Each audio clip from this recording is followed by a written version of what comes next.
Hello, everyone. Welcome back to the final FPL winner show of the year. And today I'm joined by Gianni as always. There's a camera issue, but I'll fix it in a second. How you doing, Gianni? Yeah, mate, I'm very well. Good morning, everyone that's listening Sunday morning, listening live, and hello to everyone that's viewing or listening on catch up. Perhaps it's Sunday afternoon or Monday morning. We're going to reflect on what was a really busy Saturday of football, and we're going to look ahead, of course, to the last game week of the season. Usually, Ali, when we do these streams on a Sunday morning, we have quite a few fixtures still to be played on the Sunday, but the way the fixtures have fallen because it's a double game week. I think all but two teams pretty much played yesterday, and therefore, or maybe all but four teams played on Saturday. Therefore, we've only actually got one Super Sunday game today, and that is Arsenal versus Man United. So yeah, busy day of football yesterday, wasn't it? Yeah, there was a lot of games, a lot of exciting games, a lot of goals scored, a lot of high scores as well. So it's let's not let's get into it because I'm excited for the end of the season and it's a double game week. A lot of people are hoping to jump ranks and a lot of people hoping to recover some of the lost points. But let's see how our team's done. I think it's we don't have much left in terms of the game weeks, and this is the final appearance of ours. And let's look at our teams. Yeah, how we looking then? So, did you? I mean, as always, you've gone differential. So talk us through your team, Ali, and your transfers in because no one bought in the likes of Bernardo Silva, but he came in clutch for you. Yeah, I'm on a bench boost. Whether it's a positive transfer, I sold Bruno Fernandes for Yeah, Bernardo Silva. So I'm not sure if he plays today. He'll probably play because he rarely misses. He missed one game in yeah, I don't know how long, and it's an Arsenal game. It's an important game for them at Old Trafford. Plus, they want to get some points in because they've been in poor form recently. And Bruno Fernandes, if he's fit, I think he'll play. Personally, I think he'll play, but I just didn't want him. United are in bad form, but that's why I didn't want to triple up on them. So I yeah, sold him and got Bernardo Silva. So basically, I'm on a bench boost as you know as you are. Ederson and Petrovic are my two goalkeepers. Dalot, I didn't want to waste transferring him. I thought they were really on good form when I wildcarded, but turned out that they were really lacking players for injuries. So Pedro Porro and Van de Ven, Oh, I you can't know, believe you had both of the Spurs yeah, defenders that scored, Ali. it I was didn't realize you had both of them. What a double up that was for you. 20 points. it was a lucky one because once Berlin scored, I was like, oh my god, I can't believe this was the fixture that I You was. wanted the clean sheet. I Yeah, wanted the yeah, clean me sheet, too. and that's why I doubled up on them. And I was pretty confident that they will keep a clean sheet, but it's you can't really predict clean sheets nowadays. And luckily, they both scored, so it was unpredictable from that side because Van de Ven and Pedro Porro, they've been in okay form. I think Van de Ven had a goal disallowed against Arsenal, so he Yeah. was in and around. But the one that really was on scoring form was Cuti Romero. So I think he scored a couple in the last couple of game weeks. So I Yeah. have Trent as a differential. I think he's on his day he's better than most of the options that we had from doublers this game week because I see a lot of people going for the Everton defense as well because it's a good fixture in a single game week. It still paid off. Tarkovsky, Pickford with bonus points as well. So I really wanted to punt on Trent this couple of game weeks and Gabriel. So basically I had him for Bournemouth and the Everton fixtures. I didn't want to transfer him out before, if I were to transfer him out, it would probably be someone from City defense, but I got Bernardo instead. In my midfield, I had Gordon, Silva, Palmer, KDB as my captain, and Odegaard. So pretty differential. I think most owned is Palmer here and Gordon as well. After everyone wildcarded, I think a lot of people got him in. and my attacking trio is Isak, Højlund from United, and Nicholas Jackson. So this is my team. I'm on a green Love that arrow at the Jackson moment. got booked. Did you see for his celebration, Ali? It was like, oh, you just scored a goal. You're now on either 2 or 3 bonus points, and then you get yellow carded, and he comes out the bonus. So that yellow card cost him 3 to 4 points. I didn't watch the game. It was a fun game, but I missed it. Unfortunately, I had other things planned. But I wish I watched that game because It was a good one. yeah, we're going to be missing Premier League in a couple of weeks. So right when we finish. Man, Reece James came on and within about a minute and a half got a beautiful assist for the Jackson goal. It was just like, oh, that's how good Reece James is when he's on the pitch. And he talked to me about your Man City mids, especially your captain decision on De Bruyne, because I think you were really unlucky. De Bruyne was magnificent against just tore him apart. Like assist threat for De Bruyne yesterday was sky high, and obviously he did get an assist, but he could have had way more. There was one cross he put on a plate for a Kanji 2 yards out. And De Bruyne actually celebrated, put his arms up like, yes, what an assist! And then it went over the bar, and he was like, oh.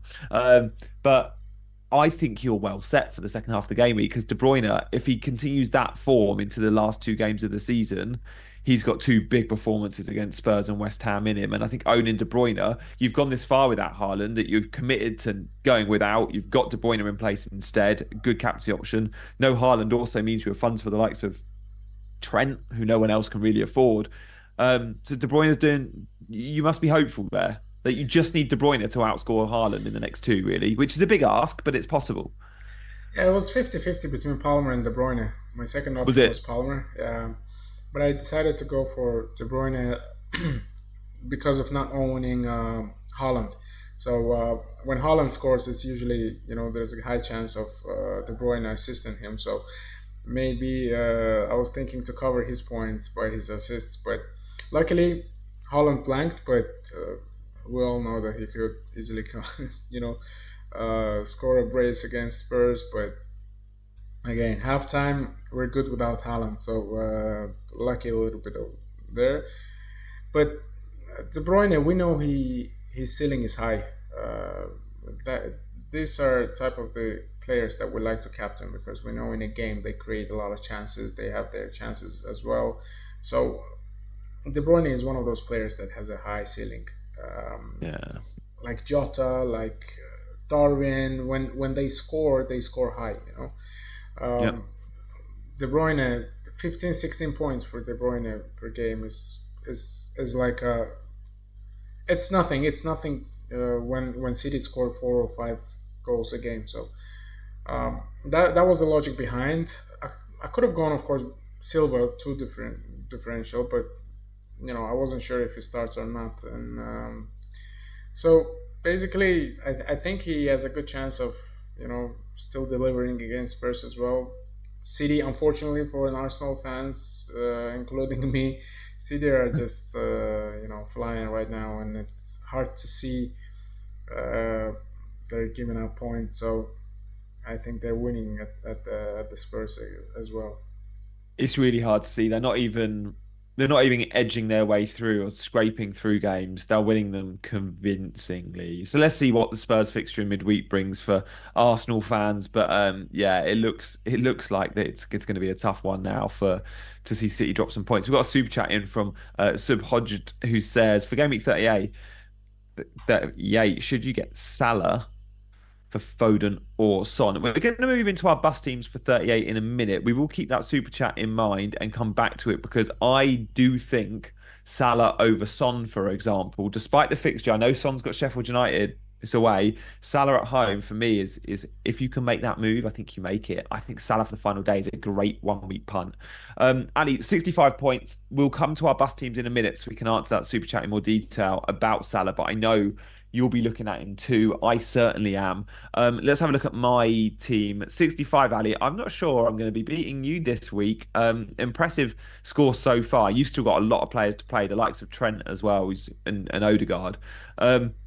Obviously, we've got loads of doublers. So let's have a look and see how I am set up so far this game week. I think I'm on fewer points than 65. Let's have a look. 57. 57, there we go. So yeah, I didn't quite have the defensive hauls you had from like a Van der Ven's 11. I did get a Veltman's 7 and a Porro's 9, which is good. Keepers are the same. Cucurella with a 1 point, Burn with a 2, Gabriel still to play. I was buzzing with the Veltman transfer, Ali. Within like 20 minutes of him making his debut for me, get to goal, his first goal of the season. Um, but then he went off injured at 40 minutes. So I don't know if Veltman will play the second game. I have looked and can't see anything online. He was even interviewed by the Premier League, 2 minutes, 8 seconds. I watched his interview on YouTube, and that's 2 minutes, 8 seconds I'm not going to get back ever because he just said how he didn't speak once. He wasn't asked about his injury. I've got Bruno still in place to play. I've had Palmer's 6, Foden's 9. That was nice. Gordon's 2 and Son's 2. And then up front, Jackson with the 5, Isak 2, and Haaland captain blank with the 2 points. I'm fairly happy. I think Bruno today is a big one, like Bruno versus Saka, or Bruno versus Havertz, or Bruno versus Odegaard if you're Ali, is a really big one. Is a really big one. Let's see what minutes they get. Both Saka and Bruno. I think both will start. Let's see. Um, I'm really excited actually. Like Bruno's been sold by quite a few because of the flag. Still at my rank, he is 40% owned. But if Bruno does go in haul, it's a nice green for me. I guess one player we didn't have, Ali, either of us, was Gvardiol. I mean, it's painful. It's painful because everyone that wildcarded when I wildcarded in 35 considered Gvardiol. Like everyone considered him, and you either went Edison, Walker, some did, or Gvardiol. Most covered the Man City defense, right? Most went Edison. Those that went Gvardiol, fair play. He's been outstanding. He's got 4 goals in his last 7. I think that's across all competitions, but just great option. So cheap. Yeah, he's like peak Cancelo right now, and we didn't think we had a Cancelo type at Man City, but we certainly do. Remember, this guy by trade is a centre back, playing sky high on the left, scoring goals. Yeah, this is a big swing between those who went for Ederson in goal, Yeah, because it's just hard to take because you actually using your logic that Ederson is pretty nailed, but back four of Manchester City is always changing. So yeah. that was the logic behind. But I always had in mind Guardiola, of course. Didn't go for it. It's at my rank. It's not really painful, but for those who's actually trying to get in top 10K, top Mate, it's 1K, 50% owned at my rank. It's killing me. 50% owned. It's it's crazy at around crazy. 50k. It's crazy. I imagine if he hadn't, give out that penalty to Alvarez and took it Yeah. himself, it would have killed absolutely everyone who didn't own him. It was bad enough already, but scoring a hat trick with a clean sheet, I think that would have been, and plus he has a game again, in a game week he had a chance of going over 30, 35 points. That's Yeah. crazy for a defender, of course. Yeah, honestly, huge. And before the 35 wild card, his returns were pretty modest. There was no goals. Don't think there was any assists. I'm 45k. I'm hoping by the end of this game week, I'm under 40k. I think that's a realistic aim because I've got all my players playing twice other than Gabriel. And I think whilst more chips than ever have been used this game week, I think 2.5 million managers of the 10 million have used a chip. So 1 in 4 are on a chip. But there's a load of free hits and triple captains obviously in play too. But I really do think I can get a big green this week. Top 10k is unrealistic, but top 30, 40k is still a target. Ali, Still let's see it. an amazing season you've had. Do you reckon? You've had. Yeah, I think it's a Yeah. good season. You've always I been mean, there. I yeah. mean, you had a bad couple of game weeks, which really killed your rank. I think I don't remember when it was, but I think you've jumped down from 50, 60k to 180 or 100. Yeah. I So was it flying. was I'm just looking, Ali. I was at 40. Hang on. Where's my overall rank? you were Yeah. up there in the beginning of I the was at season. Yeah. 45k, which is the rank I'm at now in game week 21. and I've not beaten, and that was 45,000. I've not had a bet. My best rank all season was game week 21 at 45k, and then I went 56, 145. I was around sort of 150 for a while, and then from game week like 28, I've gone 71, 68, 62, 54, 58, 83, 67, 58, 46, and now 45. I'm still not beating my game week 21 rank. And at 21, you're halfway through the season. You expect us to get green arrows.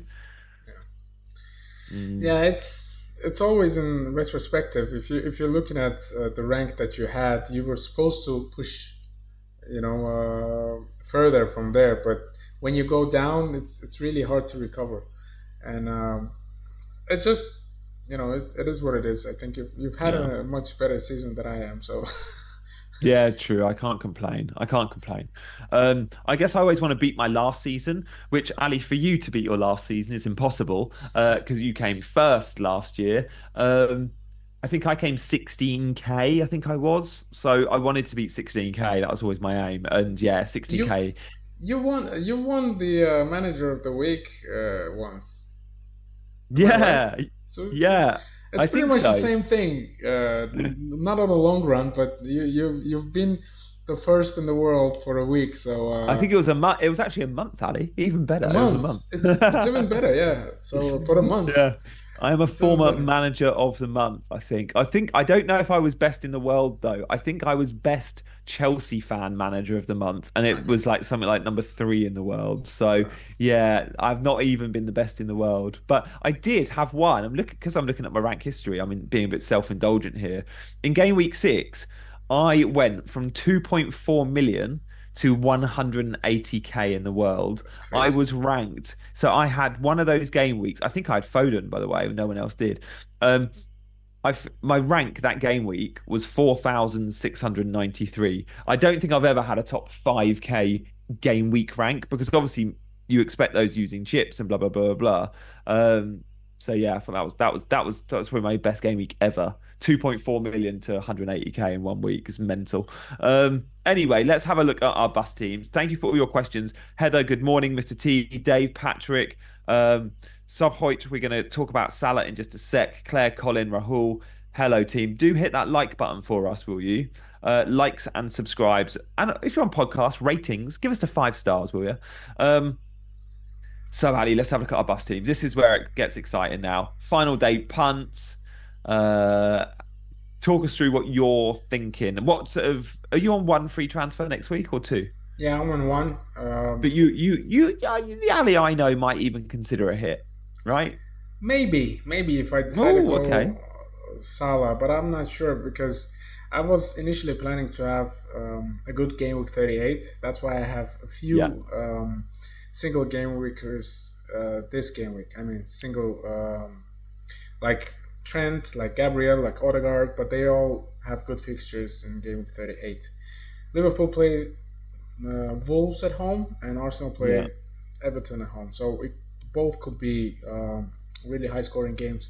Although Everton has been really good recently in terms of their defensive performances, and I think still I would love to have 2 or 3 players from Arsenal and even Liverpool. That's final game for our club. I think yeah, that would be a yeah. really That, fun that game. that narrative. Do you buy into that narrative at Liverpool, like game week 38, Klopp's farewell, potentially Salah's? So, do you see that as like a 4-5 niler? Because I I do. I think think that could be a real celebration. yeah, that's usually what it is. The game week 38 when big teams playing at home. I'm not sure if Arsenal will be pushing. If they win today, I think they will be pushing to win convincingly against Everton because there's always a chance of a draw. But it's not likely. But again, they will be pushing to score a lot of goals because the goal difference, even if in their next 2 games City draws someone, I think the goal difference now is down to 2 between Arsenal and City. City Yeah. have scored more goals than Arsenal now, and I think Arsenal is willing to score a lot in both of these final games. So I expect a lot of goals from 2 games. And that's why I wanted to. Maybe I'll go Nunez, maybe I'll go Salah, but it depends. I have Van de Ven and Pedro Porro against Sheffield United, which is a good fixture. I mean, they're attacking. If Spurs score two or three, I know it's not going to happen 2 game weeks in a row, but there's always a chance of an attacking return for Spurs defenders. Yeah. Um, Bernard Silva and De Bruyne, Ederson at goal. De Bruyne and Bernard Silva is a good fix. They both have high chance of playing against West Ham at home. Odegaard, I might get Havertz, or so we'll see. I might bring one from Liverpool and one from Arsenal. We'll They're the see. two teams. They're the ones I want. I want a Liverpool and Arsenal mid. Yeah. Like, but yeah. So I have a strong bench as well. I was even considering bench boosting in Game 38, but then I realized that, as you said on your one of your streams, I think I was watching it, and there were sometimes Game 38 is hard Yeah. to predict in terms of the starting lineups. There will be leaks here and there, but again, Yeah. there will be surprise appearances like young players for teams who are not really pushing to anything. I mean, everything is decided, so they might as well just play youngsters and give minutes to someone who's maybe leaving the team. So you never know, and Yeah. that's why I bench boosted now. It's some of those players that are, yeah, sometimes it's the kid. And then also, as you just mentioned, like Dean on Chasing Green Arrows, who I obviously chat to twice a week, he's like, there's a few players, like, I don't know, let's say Callum Wilson. He's like, he's sure Callum Wilson is leaving Newcastle. So straight away, Callum Wilson, number 9, game week 38. How does that affect Isak? Does Isak start on the left, or does he miss out altogether because it's, whatever? There's just these surprise selections sometimes in 38, not from the teams with stuff to play for. Like, of course, you're not going to see many surprises at Arsenal and Man City, but you just might in some of those other teams. Looking good though. If you were to pick a way of getting to a Salah, how do you get to a Salah? Would you consider selling a Son, Ali? No, you don't own Son. I don't own Son. I've sold him for KDB a couple of game weeks ago. Mm, so I it's might. cut. If you were me though, or if you were sub chat who asked a super chat who's got Foden or Son, would you consider selling a Foden or a Son to get a Salah? I think Foden is highly owned right now, and he's on form. It's hard to sell someone really in good form and playing for the team that scores 4 or 5 goals a game and Yeah. scoring consistent leads. It's basically I don't see it as a valid option. I might get rid of uh, maybe low-owned players like Bernardo Silva or Gordon, let's say, because Gordon has a tough fixture. I think Brentford Away from away, home. yeah, Yeah. away is a tougher fixture. But it all um, comes down to funds because it's easier to jump from De Bruyne or Son to Salah rather than other options. But I think selling Son against Sheffield United at home was already you know relegated. I think it's just asking for troubles. Yeah, no, I hear that. I hear that. I don't want to be selling a Spurs player with Sheffield United, but I think I'm happy to. Just watching them against Burnley again yesterday, like I just feel that's so unpredictable. And again, it was a game where like two defenders go and get the goals, and Son again disappoints. Brennan gets an assist, but but City just absolutely not. The idea of selling a Foden or a De Bruyne just would make no sense to me. That I don't know. The narrative of game week 38 for Man City could be that it's in their hands, it's West Ham at home, it's a little bit tight and cagey, or it could just be full party mode. The Arsenal game and the Liverpool game, I think definitely full party mode. And I do like the idea of being able to get to a Salah or a Havertz. So yeah, okay. So Ali, we know loosely your plans, and yeah, the benching dilemmas will be there for both of us because we bench boosted. Like those bench boost teams are gonna have benching headaches in 38. Those that bench boosted in 37. In terms of my team, Ali, again, like I look at players like Bruno and Son, and I think they're two I could sell. So I've got two free transfers. So I could convert Bruno and Son to say Salah and Elise. What do you reckon to that? Like, it gives me a benching headache. I could bench an Elise, but again, the way Crystal Palace are playing right now, I don't really feel like I feel like we've kind of looked overlooked them a little bit in recent weeks. Like, yeah, sure, we all had Palace for the double, but then we wildcarded them all out. They play Aston Villa at Selhurst Park. Could be Elise's last game at Palace. I think Elise is something like 5.9. I'm just checking his price now. So Bruno and Son to Salah and Elise. It was 5.6 Elise. What do you reckon to that? It's if you're buying him, you must start him because he's just on a flying form right now. If anyone gets Olise, I don't think he has a plan to bench him. Yeah. So Olise is a good option. I like So I him. could bench. I'd if in that case, I guess I would bench Gordon. I'd have a midfield of Foden, Palmer, Elise, Salah. I'd bench Gordon. I'd start Isak, Haaland, and Jackson. And then at the back, I would have a defensive line of probably Cucurella, Porro, and Gabriel. Bench Burn and Veltman. Let me pull up your team and let's see. Means no Arsenal mid for me if I go down that route. If I go to Salah and Elise, it means no Arsenal midfielder. But I Yeah, can't have Salah and an Arsenal mid because if I go Salah for Son and Bruno out, it gives me like 6 million to spend on a mid, and obviously Elise is under that. if somehow I think United gets a point or a win today, I think you can basically count on Arsenal thrashing Everton because that's always Yeah. when they play. I think they played Everton in last game week for a couple of times now. Yeah, no, and last season it was Wolves, wasn't it? The title was over and you went and battered Wolves on the final day. I bought Gabby Jesus in on Gameweek 38 last year. Yeah, Trossard ended up with 3 hat-trick of assists. So Arsenal plays Oh. really good without pressure on, and Yeah. I think it really depends on the results this game week because if the championship hopes still alive next week, I think for Spurs as well. If Spurs somehow get a result against City, win them or something, I think they will be in the reach of Champions League football. Because and Liverpool of course plays Villa away. Yeah. I think it's tomorrow. So if Villa loses and Spurs win against City, I think Spurs have a good chance of playing in the Champions League next year. Because the last game week for Aston Villa, I think they're playing against Palace away, which is a hard fixture. I mean, I think Spurs, if they win Man City, of course it will be a favor for Arsenal fans.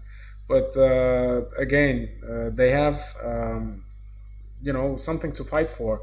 This when teams have something to fight for, of course, it makes the last game week even more exciting. And I think Liverpool will get a result against Villa.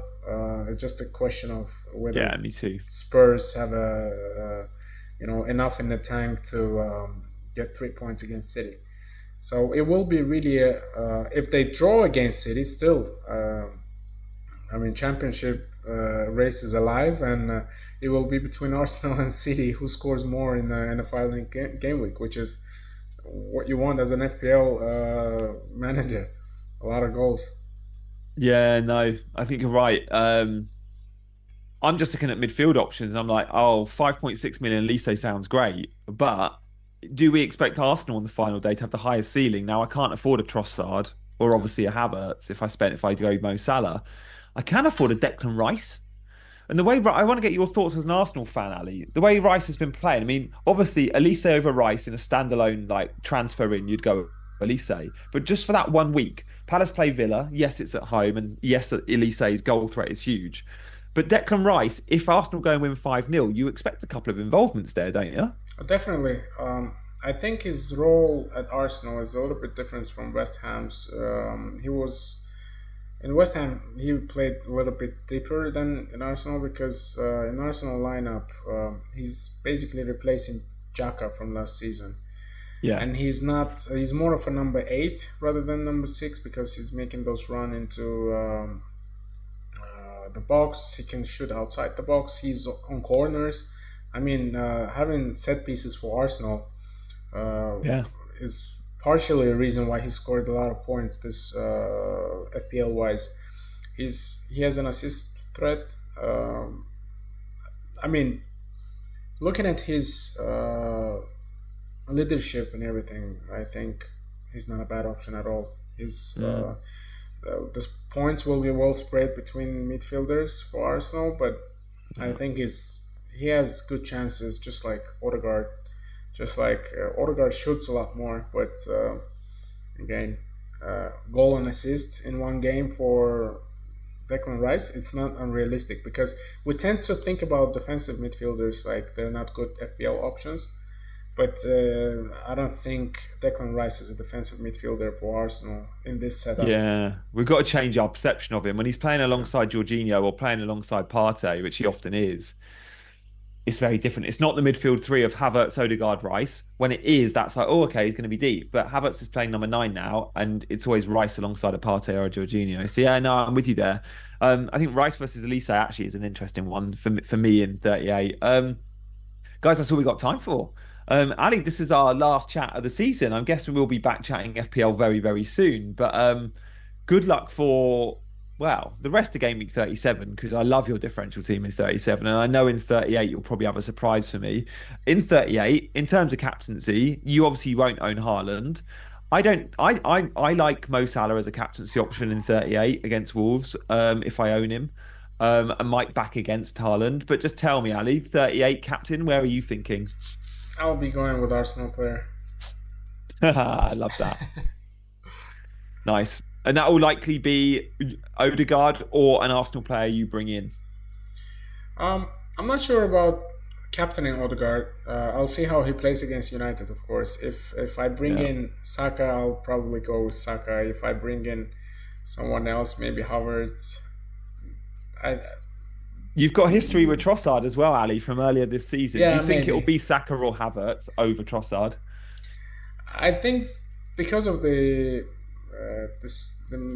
expected minutes, Yeah. Saka and Havertz are just a little bit over the edge. But Trossard is always, good. I like him as a player. I love the fact that he, came to Arsenal, and I had him in the beginning of the season, but it was just, it's too bad his form hit, in the later stages of the season. But I think he's more than capable of starting every single game against, at Arsenal. Yeah, man. Yeah, I'm with you there.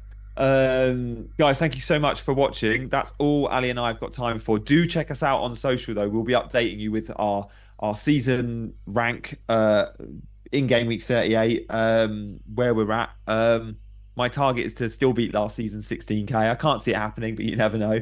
Um, Ali can't beat last year where he won the game and finished 215th the year before. Ali, I know it wasn't the season you wanted, but it was always going to be downhill. Next season, though, I expect a big comeback, and I've no doubt we'll get one. Guys, likes and subscribes on the way out, please. That'd be amazing. Ali, it's been lovely chatting to you, mate. I hope you have a good summer, and I'm guessing we'll be chatting throughout the summer because we've got the Euros, we'll have loads of transfer speculation. I'm going to continue to do videos on my channel, and then obviously the game will launch in July, so it will be there's not much of a break.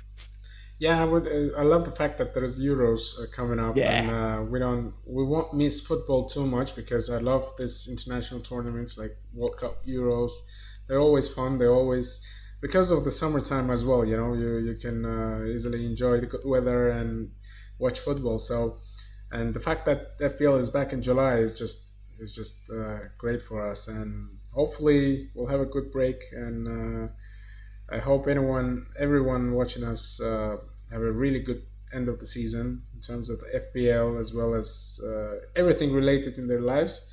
So really excited, and I really enjoyed our time together, Gianni, because I've enjoyed our Sunday streams, and Me too, man. I love our appearances on here, and I love chatting to our followers. So basically, this is it.